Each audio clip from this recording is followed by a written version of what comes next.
Hi teacher friends, it's Stacey from MyExcel here with another cool strategy. Feedback from our recent webinar was that our teachers love this strategy, so of course we're going to share it with you.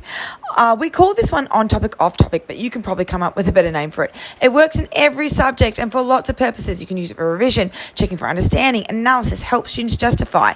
And here's one way it can work. So you put what you want them to prove on top of the T line, and you also label one side of the chart relevant and the other not relevant. This is such a great one for encouraging students to find the most precise evidence for their statement. So for this example, the assertion to prove is that Shakespeare reveals his positive belief about women through the way he's constructed the character of Juliet.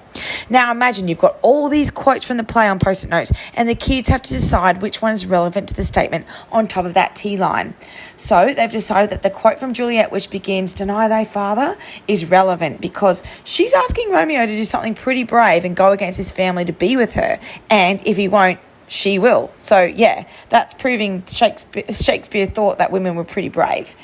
The quote that starts with, "Madam, I am here, what's your will?" That's not relevant because that's Juliet being pretty subservient. She's talking to her mum saying, "Hey mum, what do you want? I'll do whatever you want." So that's not relevant to that assertion on the T line.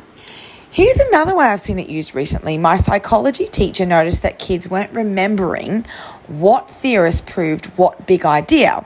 So here's the big idea. Ash changed the way we looked at conformity.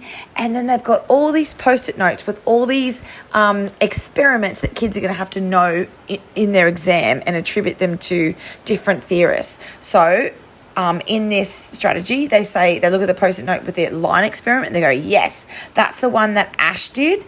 Ash did the line experiment and it changed the way we looked at conformity. And no, the ambiguous figures is not the one that we're going to choose to talk about conformity and Ash. That belongs to a different theorist.